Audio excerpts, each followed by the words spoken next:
afternoon and welcome to downtown Phoenix. I am delighted to be here moderating our panel, Bridging the Quantum Frontier. Before I get to actually introducing our three amazing panelists, I want to do a bit of a pop quiz in the audience.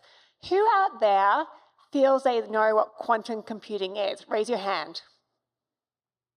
Okay, maybe what I'm seeing is around 5 to 10% of the audience think they have an idea.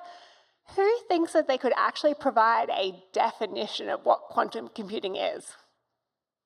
I do not see a single hand in the room being raised. I did see maybe a hand go up and then go down very quickly, and I have a feeling that's because you thought I would call on you to actually provide that definition. You're lucky, I will not. I am Diana Bowman. I am here as the Honorary Consul of Australia, representing Consul General Bennett in LA. I am delighted to be here. Australia is a big investor in quantum, and I am joined by three amazing panelists, as I said, who I'll introduce very quickly, and then I will be handing the microphones over to them to give you a bit more of an idea of who they are, what they do, and the work that they're doing in the quantum space. So at furthest to my left, I have Speyer, who is the Director of RTO Computational Research Accelerator at ASU. And as you've all heard, ASU is a rather large place, and despite the fact we are colleagues, we met literally 30 minutes ago in the VIP room. That is what happens when you are the largest public research university in the country. Next to him, I have Matt Samlet. I screwed it up. Now I put so much pressure on myself. We're talking about how I would screw up his surname, so I'm just going to jump from that. He is managing partner of Quantum Coast Capital, an investment firm focused on opportunities in the quantum space. I then have sitting next to me Kanav, who serves as the CEO of QBraid, which is described as the one-stop quantum platform. I would like to turn over to you, Kanav, to introduce and provide a little bit more context and background and why you're here today. Absolutely. First of all, thank you for the organizing committee for having me here. It's a delightful, amazing experience to visit city of Phoenix for the first time. So my name is Kanav Setia. I'm originally from India. I grew up there, got my bachelor's in aerospace engineering. Then I joined Indian Space Agency at their semiconductor facility, very similar to the one that will be coming up by TSMC here. So I worked there on microelectromechanical systems, building accelerometers and gyroscopes. And that's how I got into understanding physics and applied to PhD program at Dartmouth in physics. So started off as an experimental physicist, switched to theory. And during my PhD, I studied quantum algorithms for quantum chemistry problems. Learned how to build software for these new amazing kinds of computers which are coming up, and eventually started QBraid, whose entire mission is to democratize access to these amazing computers and their software very easily. We provide the easiest access to the quantum ecosystem. You name the company, IonQ, QEra, AWS, IBM, anybody who's building a quantum computer or a quantum software, we provide easiest access to it. And happy to tell you more during the panel. Matt, over to you. Yeah, so my hope is to hopefully be the Rosetta Stone between brilliant people like him and the rest of the world who don't know anything about quantum. So I have a communications background. I've founded a couple companies in my past, and when I started learning about quantum 7 years ago, I was picking up on signals, and I was starting to see, it felt eerily reminiscent of sort of the Wild West days for me when I got my first modem when I was 12.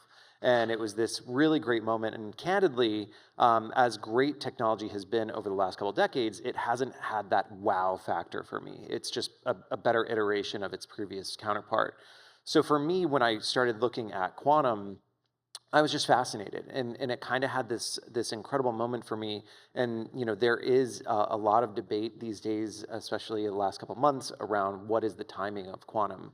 But when I started thinking about these signals or picking up on these various signals that happened, it was really evident that 7 years ago we'd see maybe once a quarter something would happen that was really great in the quantum ecosystem. And then that translated to maybe every month, and then every week, and then now we're starting to see it multiple times a day. And about a year ago, I thought, this is such an incredible ecosystem, and why not sort of get back into it or get into it in some fashion. And for my previous company, I had to raise capital, and it was very difficult for me to raise capital for that business because a lot of venture just didn't get it. And also we had this other thing called the pandemic. So that was also another triggering point. That will do it. But I will say, people that are incredibly brilliant in this ecosystem just find it really hard to raise money. And in most ecosystems, especially the last couple of days, we've seen some turmoil. But that's ultimately what led me to where I'm at now at Quantum Coast Capital.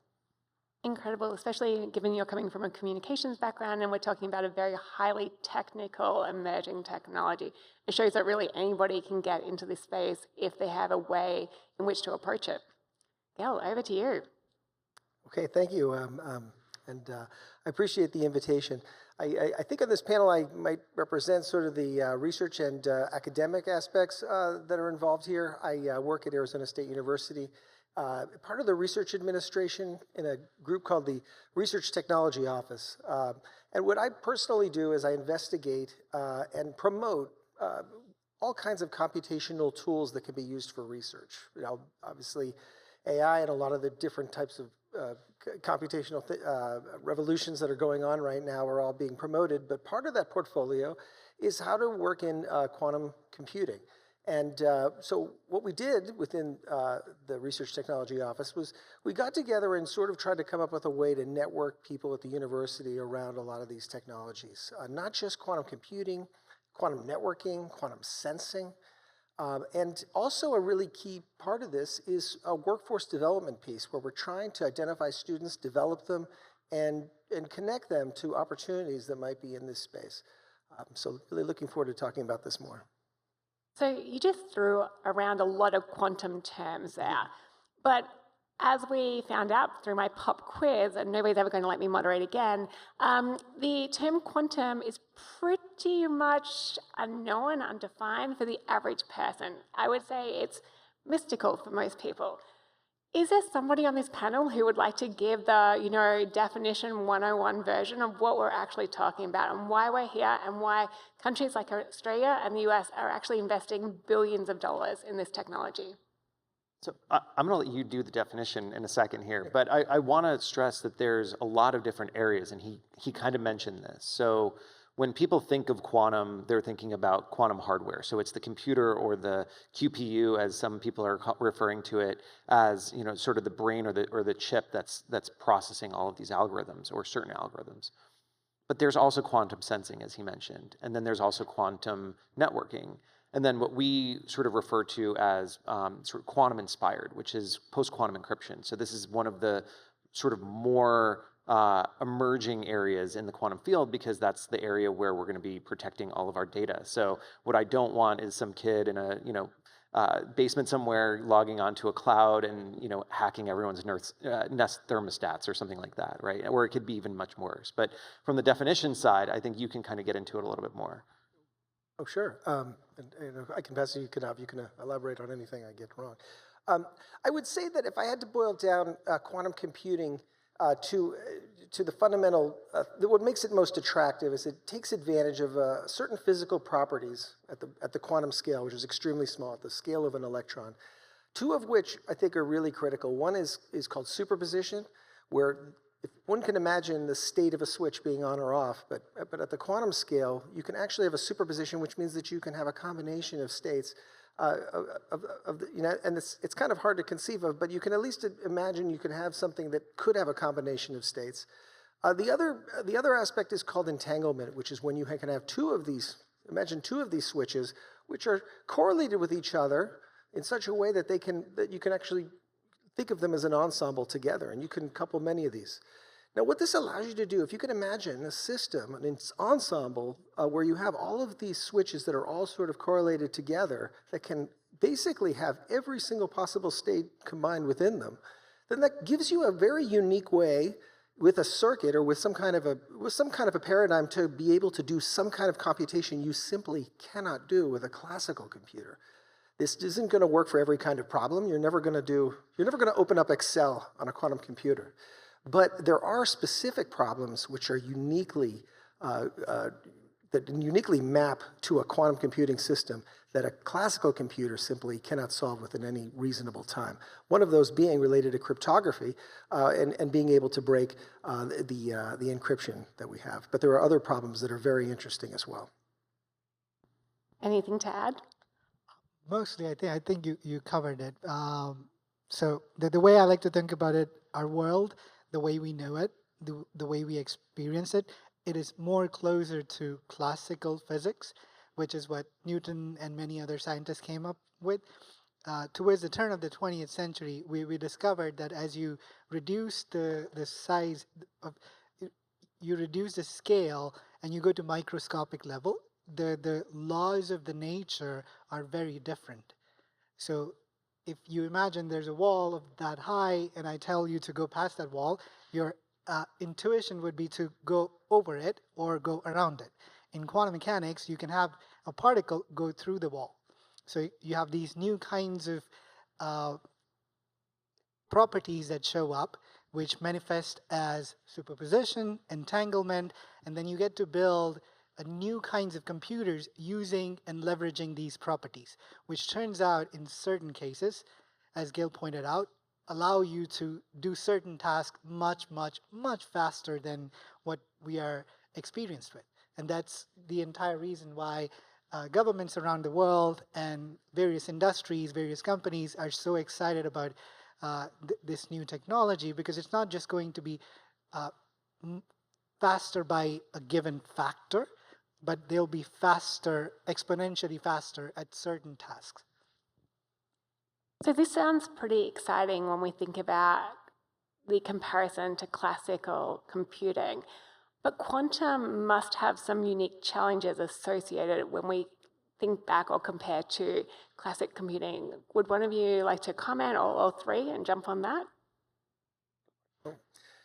Well, right now we are at this point where those individual states I was talking about, they're referred to as qubits, but that's just a term that's used for these. But they are a bit noisy. They don't. They're not the reliability of these are not at a state where these types of computations that we're talking about can really be demonstrated in such a way in which we're able to demonstrably prove what's called quantum advantage, which means that we're able to really prove that a quantum computation is better than or faster than a classical computation. Now, we hear press releases and these things, but oftentimes these releases are hotly debated. And so I would say really conclusive proof we haven't reached quite yet. When that's going to happen, of course, is what's going to become interesting. I'll add sort of a twist to the challenges of quantum right now, and that's workforce. And you kind of said, almost anyone can get into quantum, and that is virtually true, right? We're seeing many industries right now evolve because of AI, and when we look at quantum, it truly is the next industrial revolution. And so to start building a trained workforce today is absolutely imperative for any country, and especially ours here, or even North America, right? Working with our partners. And I think when we start to look at STEM programs, or when we start to look at the middle school levels, that's really where we have to make a huge impact right now. So that once we start having quantum systems, and once we have that sort of ChatGPT moment, if you will, that everyone's referring to quantum systems, or there's a massive explosion, in the most amazing way in quantum when people are talking about it daily, we need a workforce to be able to support that. So let's just pick up on that a little bit more. I know in Australia we have between 500 to 1,000 people currently working in quantum, however defined. 26 of our universities out of 38 actually have got quantum programs, and we have 6 centres of excellence already established. The Australian government is predicting we're going to need 20,000 in the workforce by 2045. What do you think that looks like for the US, and what activities, movements, partnerships, strategies are going to be needed to actually fuel the workforce? I'm just going to add one more thing here to that. Everything's going to be touched by quantum in some fashion. So it's really hard to quantify 20,000 jobs needed for a quantum workforce. It's essentially just everyone's workforce needs to understand quantum, just like AI has taken on today. So it's, it doesn't matter what the skilled worker is in certain jobs, you're going to have to understand how AI works.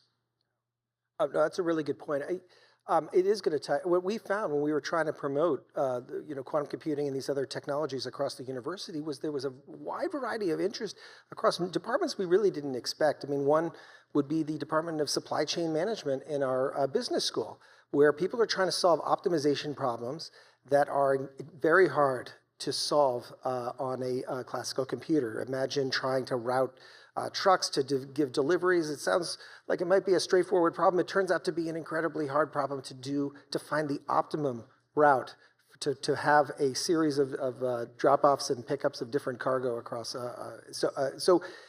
We were able to put together a large group of people, a large network at the university. And I think that might be part of the key here, both on this university level and even in an international level. Great things are happening in Australia, in Finland, in the Netherlands. All of us are going to have to network together either on the worldwide scale or at the university scale to find success here. Now, we were talking about some of these international partnerships. Would you like to elaborate in terms of what you're seeing and what you're actually actively involved in? Yeah, absolutely. So this field, I think because it's so early with great potential, everybody's promoting collaboration over competition. So there's bilateral efforts between the UK, US, Australia, and the US. Then there's almost some partnership between every European country and the US. So it's a global effort. And of course, we have China sort of doing their own thing, partly, again, because of tension that we see on various levels. So it's not always about the competition even there.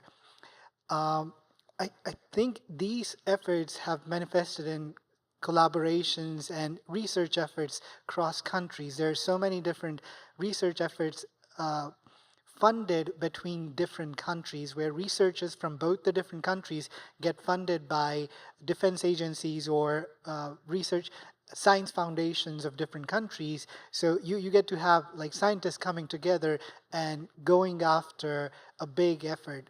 The main reason that I would like to highlight is this is something like, imagine going to 1980s or early 90s and trying to predict Facebook or Uber when internet had just been invented. So it's sort of like the most impactful applications probably lie undiscovered. And most of the effort has been around, okay, we need to discover those efforts as soon as possible, and that's going to require global initiative. So let's start to get a little bit more specific. We've already heard encryption is one of the areas that is both exciting and probably terrifying for people working in the space. But can we talk a little bit about some concrete efforts, what we're actually seeing? What are some near-term applications or use cases so that our audience can really understand what this could look like? No certainties here, but what are we thinking short-term and medium-term? I'd say on the sensing side, we're starting to see a lot of companies, especially in the ruggedized sensor arena. So, think about space exploration, think about deep sea drilling or mining. We've talked about that a lot this week. These are areas that I'm already seeing impact by quantum sensors. You need a lot more, detailed data or a lot more relevant data. There's also another company in Boulder that's building something for navigation. So imagine being able to completely replace GPS. So they're using the Earth's magnetic field in order to figure out where exactly you are. And there's a fingerprint of a location anywhere in the Earth that you are. So they're able to take it above orbit because the Earth's magnetic field is pretty far out there, but then they're also able to take it undersea. So if you're in a submarine, you can actually have pinpoint accuracy exactly where you are, or if you're in a mine, again, exactly where you are. So sensing is definitely one of the more relevant areas, I think, right now, but it's also important for us, look at all of the spectrums that are emerging. So when I start to think about application developers, I want to look at people that are developing on quantum today. So using systems, simulating on classical systems, because we know that a GPU farm with NVIDIA, chips in it is going to far surpass a lot of or most of the quantum systems that exist out there today. But if I'm developing my code and I know that it's going to take me 2 years to develop my application, I'm going to go ahead and keep running it on simulators. And then in a couple of years from now, I'll just switch it from this server over to a quantum server. And then now I'm able to run my application over there. And that's the type of company that I want to invest in, because they're not going to have that tech debt in 2 years from now that they're going to have to rewrite their software to be able to be quantum enabled. Yeah, that's a really exciting aspect. That the simulation of quantum computers on GPUs specifically has really made major advances, and it's kind of wonderful to watch. Sort of as the quantum technology itself seems to progress and become more capable, the simulation capabilities seem to be improving as well. And that's a really interesting aspect. But I also want to say that an exciting area is in this quantum optimization space. So we have this, as I mentioned, this subset of problems that can be solved on quantum computers, but a subset of that subset is in optimization, and there's specific platforms. There's a company called D-Wave that actually can provide thousands of qubits where people can run optimization problems, and those can work extremely well. A third thing and final area I'll mention is in these hybrid approaches. So what we can do is take quantum computation and we can couple it with classical computation, maybe even accelerated on GPUs, and using these algorithms that work together, a great advancement can be made where they can actually solve problems better than each one individually can. On the application side, I think cryptography. So one, like all the applications mentioned by Matt and Gil, they're spot on. In fact, to add little bit to what you mentioned, the hybrid applications. This is partly what excites me quite a lot as well, and this goes along with what Matt mentioned. Ultimately, the way I think the compute's gonna evolve, it's gonna be a hybrid compute where you'll have CPUs, GPUs, QPUs working in harmony and doing certain tasks, and then eventually people combining those tasks together to get the end user what they want. And this is going to be an exciting thing. And so this is where, to Matt's point, this architecture is quite crucial, where if in the near term you can do most of your tasks on GPU and CPU and slowly start to transition where QPU starts taking most of the bulk for certain crucial problems like optimization, then that'll be really cool. And the way I think what quantum computers are going to be most useful at, for the near term, at least with my intuition, it goes along with very similar to what I mentioned before, which is the nature at the fundamental level is quantum in nature. So at any time you're trying to understand, let's say, protein and drug molecules, which are these tiny little things governed by laws of quantum mechanics, or you're trying to develop a new material, which again at the fundamental level is just a quantum mechanical system, that's where quantum computers are going to be most useful, because you sort of bypass this digital framework of trying to simulate these equations, but you directly map the system onto a quantum computer, create similar conditions, and learn about the system directly. So that's the fascinating area where I did my PhD on, and maybe I'm biased, but that's something that excites me quite a lot. So all of this sounds really expensive. Where is the funding come from? And Matt, I'll start with you in terms of private sector, but I would love to talk about also public sector investment, whether it's National Science Foundation, DARPA, DoD, DOE. I'm going to continue the acronym soup to make sure that everybody is awake. But Matt, if we could start with you in terms of thinking private sector and then think more broadly. Look, there aren't any of the mainstream VCs right now that are directly going into quantum, because it's really incredibly hard to understand the science. So we kind of jokingly say that we're venture scientists sometimes. So we have a great team of people within our firm because we all wear different hats, but when you look at the Venn diagram, there's a huge overlap. And we have a chief science officer, and we have a really exceptional group of board of advisors that are looking at the deep science, because a lot of the investment right now is also a leap of faith into, is this company building something scientifically more advanced than anything else out there, and will that be their advantage over then, what's your financial earnings in 1 year from now, and are you going to start being profitable? The other thing that I will say for anyone investing in the space is being patient. So we're looking at people that are acceptant of an 8-year or 10-year life cycle, not a traditional VC where it's, hey, I'm going to promise you in 3 years from now you're making a result. No, that's not going to be quantum. If you're looking at making those types of investments, you shouldn't be getting into this. But those are sort of the big things. But I would say that government is a huge impact. So when you look at a lot of the government programs that are out there, again, it's really hard for innovation to happen when there's a lot of volatility. So it's, a lot of people right now in the science community are wondering if their funding is going to exist tomorrow or not. But not knowing ahead is really hard, but that's where private capital comes in, right? Being able to go out there and help support these founders in very unique ways that, again, we're seeing through the noise. But also, I think that we're in an exciting period for investing in quantum, because there's not a lot of people out there that are just saying, hey, I heard about quantum yesterday, and now my company is a quantum company. We're seeing that with AI, right? There's an AI spoon or something out there, I'm sure. Absolutely. But when I start thinking about quantum, it's really unique. So these are people like the folks that are standing next to me, really brilliant people that know the deep science or have PhDs in this. And it's not easy to fudge quantum. And so we have a really unique time period of investing in quantum right now, and that's what makes it really exciting. So, Gil, before we get to you, any hot tips in terms of where to invest? I'm not allowed to say. I figured I'd put you on the spot just in case, but I figured that'd be your answer. Gil, could you talk about in terms of really what you're seeing within the university academic space and public sector funding? Yeah, it's well, this is definitely a national priority, and there is a lot of opportunity for funding from NSF, DOE, DoD, and this is getting the attention of researchers, which I think is great, because I think there's all kinds of ways in which once attention starts to be focused on technologies like this, they suddenly find new applications and new advancements are made. So this is definitely a priority in the public sector. Invest in education. I think that's the answer. Given I'm with Arizona State University, that's the perfect answer. I'm sure Gil and I will both get bonus points for that. Yeah. I'm trying so you don't lob more hard questions.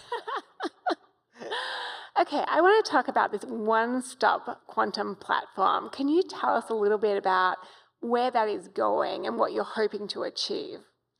Yeah, absolutely. And so the idea for QBraid sort of comes from my own journey at grad school.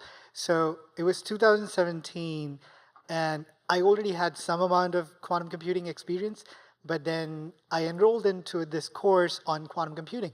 And my professor said, hey, we're going to be actually using quantum software and maybe even real quantum computers.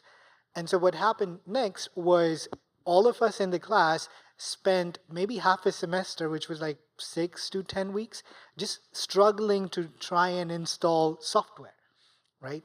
Where it had nothing to do with quantum computers, it had nothing to do with quantum software, and it was just people who were brilliant PhDs just didn't have enough of software experience that they struggled with simplest of software engineering tasks.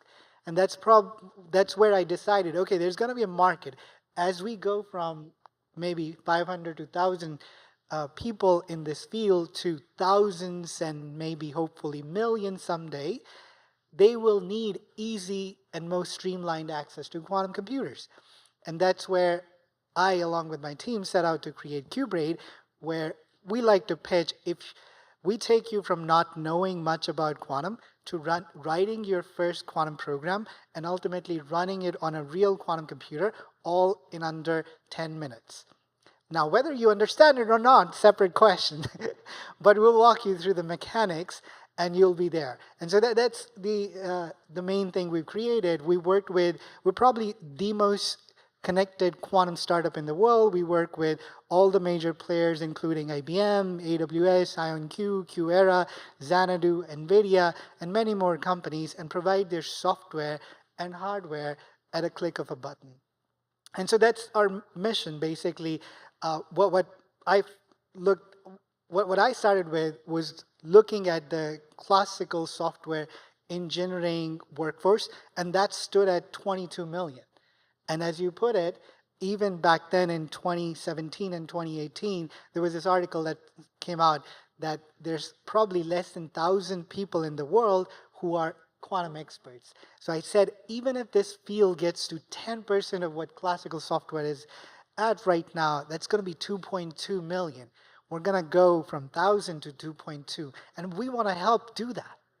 So if you want easiest access, please come and see me after this panel, or just go to QBraid.com. And I would say, going out there, and for me specifically, it's talking to non-quantum people, because there's this closed loop that's happening. I'm at a lot of the quantum conferences, and everyone's just nodding yes all the time because everyone agrees with everyone. And what's hard about that, though, is that the message is getting lost. And there's a lot of this incredible messaging that's happening at these conferences that I'm going to. And it's very exciting because it's going to have impact on everyone's lives. Whether it's material sciences or personalized drugs or, security, things like this. There are so many different aspects to what I'm seeing in the marketplace. IBM did a phenomenal job at writing a book called The Quantum Decade. Everyone here should take a look at it. It's a super easy read. I recommend it to everyone, but it's something that, on your flight home, you can finish the whole thing, essentially. But they do a really great job at explaining it at a common level of what quantum is. But what I also love about it is it gives practical applications towards the end. So it really says, okay, now that you have a somewhat understanding of what quantum computing is, here are the actual applications that are going to be used in solving different problems. Regarding, I will say that we do try to provide a lot of access, especially through our courses. Through our supercomputer that we have at ASU, we've got a large pool of graphical processing units, GPUs, that are able to implement and simulate a lot of these quantum circuits and make them come to life for these students. So we sort of a mini QBraid going on at our campus. So picking up now on a number of the threads in terms of this is expensive, it's going to touch every aspect of our lives in the not too distant future. Is there one country or several countries that we can point to that are really leading the quantum race? And what are they doing? And what could then, if it's not the US, that the US could actually learn from? Well, as I mentioned before, Australia has put a lot of investment into these technologies. I did mention before quantum networking, which is an interesting area as well. Basically involves, so we mentioned this entanglement, this correlation between two different qubits. It turns out that it's hard to believe, but this correlation can actually, it seems to be, can be over really, really large distances. And so this idea of being able to look at the state in one place and detect it at the other is a very, very compelling application for quantum technologies as well. And there are, I think we're seeing a lot of progress in this in other countries as well. This is why this is going to have to be an international effort where we are able to make these advances. Any other takers? Yeah, I would say US and the EU for sure are at the forefront along with China. China is always a little bit hard to figure out what exactly is going on because you get your information through this filtered lens. But at the same time, I think US, at least over the past few decades, has been this really attractor of amazing talent. I'm kind of an example of that. I grew up in India and looking at the US going, oh wow, this is an amazing place to do awesome research and start companies. And so this is a feeling shared by so many people around the world where they come to the US and do amazing things. And so I would argue US definitely is at the forefront, if not the leader. But again, lot of good work coming out of the UK and the EU, and lots and lots of investments in the EU region and the UK as well. So there's a quote that somebody said a couple weeks ago or a couple months ago on a panel that I was on, and it was very clear. So we could either invest billions today on quantum or spend trillions later on defense. So think about that, right? It's game over. Whoever wins quantum wins. So it's so important to work with our partners, our allies, our friends in accomplishing incredible, amazing tasks, because we're all going to have diversified thought and we're all going to be able to share this together. And ultimately, what we don't want is this to get into the wrong hands. I love that quote. I am going to steal that quote. I stole it, so yeah. So I don't even have to do attribution to you then. Let's change tact a little bit, and I think it does pick up in terms of defense and military. So often when an emerging technology comes into the market, it is coupled with social, ethical, and legal issues. And we're seeing that with AI today. And every single day we're seeing questions around privacy and security. What, if any, ethical or social issues do you associate with quantum, or should we be thinking about as we're co-developing these technologies? So I think the policy debates need to start now. And it's because we're still emerging in this technology. We still know that it's going to take a couple years to get to a point where it's actually impacting our lives. And what I can't stress is the fact that sometimes policy could be slow. And politicians want to really understand some things. So what I don't want is somebody to invent the new cure for cancer in 5 years from now, and then all of the politicians say, hey, wait a second, let's debate this for the next 5 years. So I'd rather start that clock now. I also think it's really important to educate all populations, right? Every citizen should know about quantum, what its impacts are going to be having on their lives. We saw this happen a couple years ago when ChatGPT came out. It was like AI had never existed until a couple years ago, and then Congress threw their hands up in the air and they called all of the heads of all of the different tech companies in and saying, explain this AI thing to us. And it was really disruptive in the moment. And they even had a moment where they were saying, hey, should we pause any progress with ChatGPT because this is getting a little too out of control? So what we don't want is that to happen at quantum.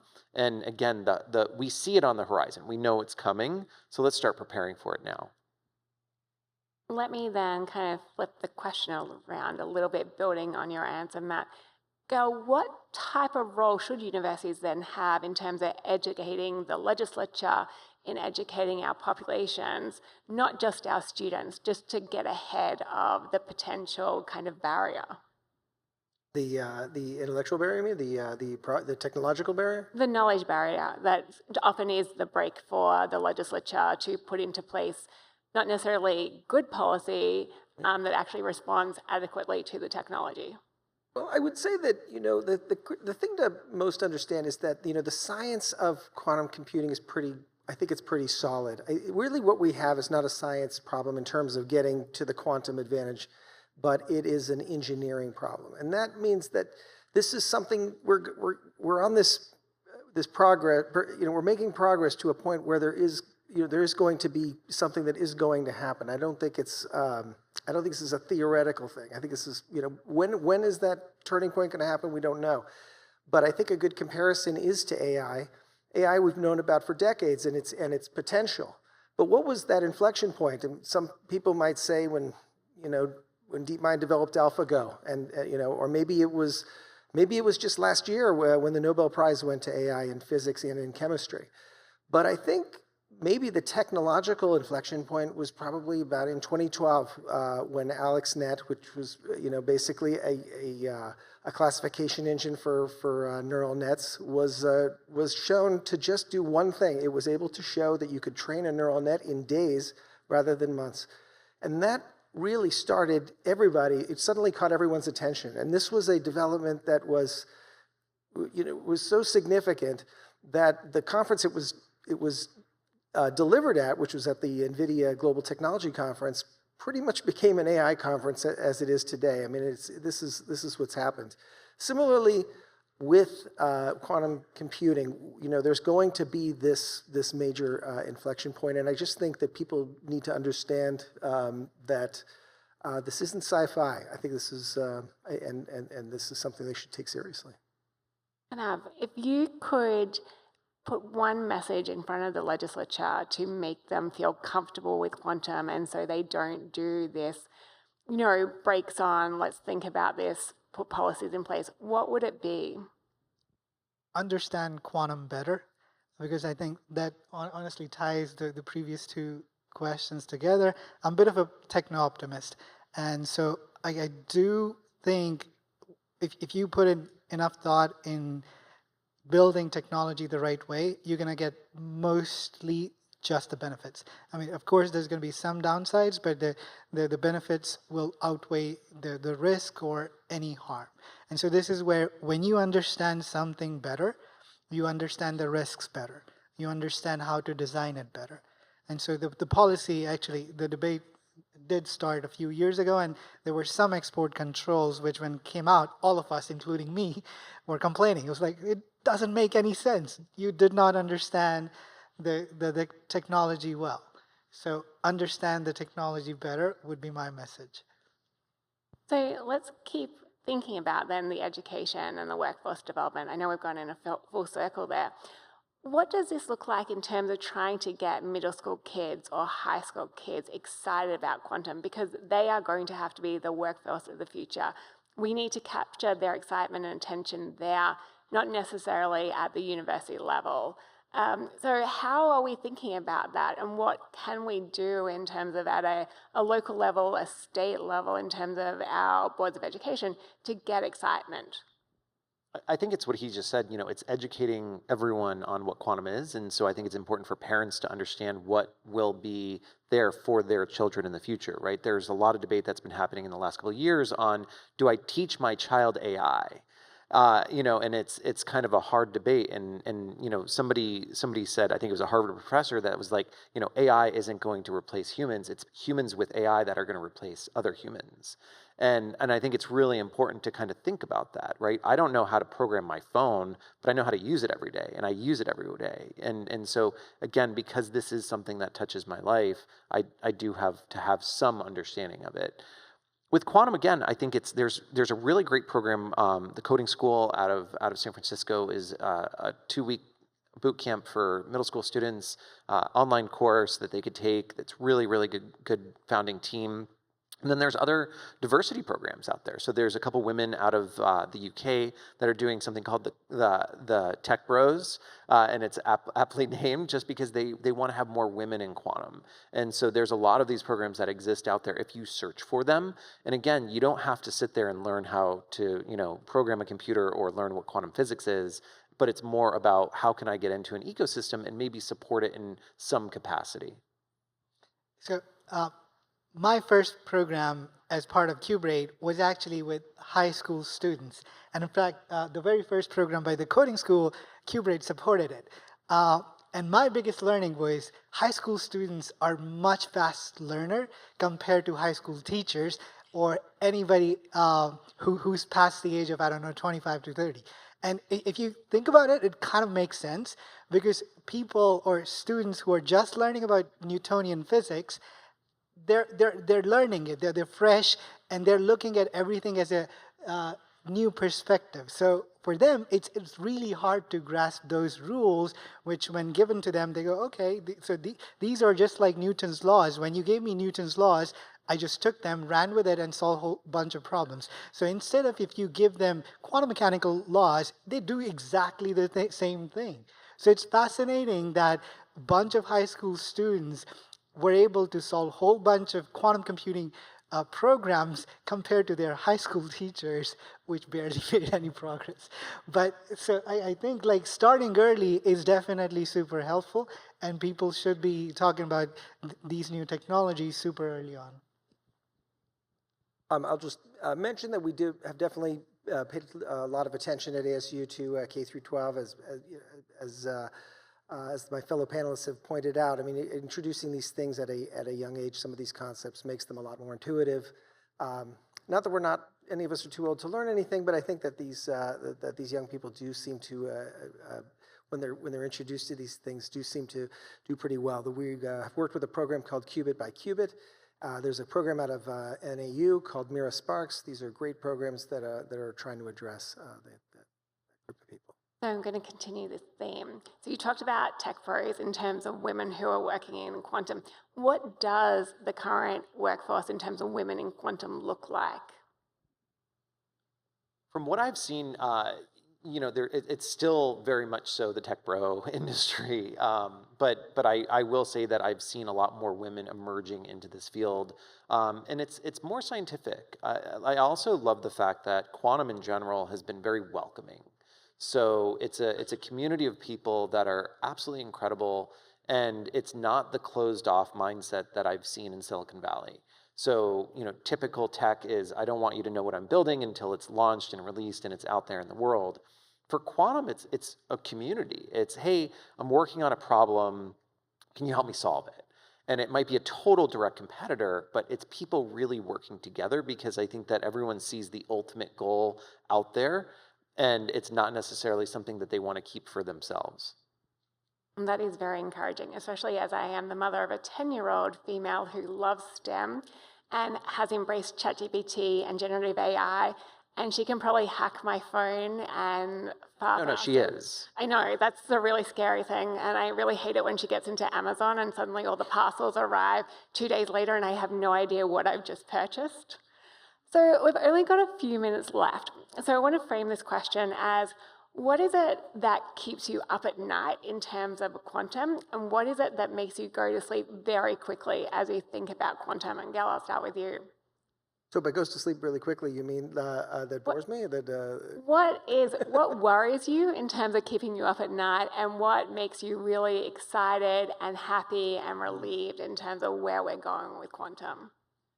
Well, I will say that I think that, there's always these sort of unexpected benefits when there is attention paid to something. I mean, we see this over and over again where, especially at the national level, the government invests in something, right? And like the story of computing in this country and how that was developed. All sorts of unexpected benefits, unexpected discoveries happen. And I think that the thing that's exciting about the quantum technologies is that they are getting this type of attention. And I am very excited about where those types of developments are headed. Yeah, and it's incredibly important to not overhype either. So I think that we've seen some companies or some industries overhype something, and then when it doesn't come to fruition at a certain time period, everyone just says, hey, I'm not looking at this anymore. So that's probably the thing that keeps me up is, hey, this could be dangerous, right? And it's really something that we can't put behind. We have to absolutely be working on these problems right now. Going to sleep, I think that at peace in general, when I think about quantum. So I really wholeheartedly feel at peace in the sense that this will solve problems that we never even dreamed of solving before. And it's going to impact humanity in such tremendous, incredible ways that we have yet to even think of. That's pretty cool. So for me, AI got mentioned a bunch of times. So AI, if you look at the history, the very first time it was proposed was 1953 or 56. I think it was 53. So 1953, and it went through a whole bunch of various different cycles where no interest in AI at some point. There were few researchers, and then the funding boomed again, and then bust. So there were like these AI winters when very few people were working.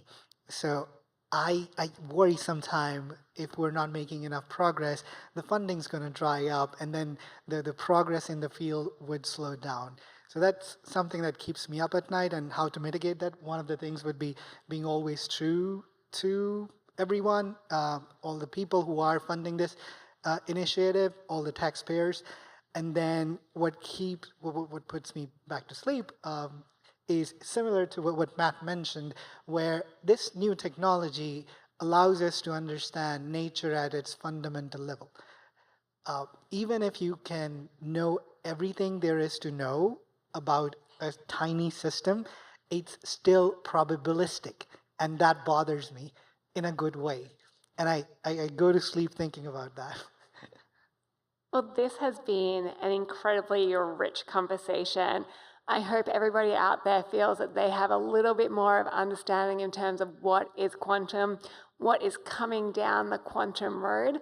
And I'm really excited in terms of our teenagers and the workforce of the future, in terms of what opportunities are going to be open to them because of the discussions that are taking place today. So I would like to say a huge thank you to our three panelists. Thank you for coming. Thank you for sharing the stage. A huge thank you to everybody who has put on this incredible event. The amount of work behind the scenes is simply phenomenal. And also a huge thank you to our sponsors and also to everybody in the room and online. Thank you for being with us today.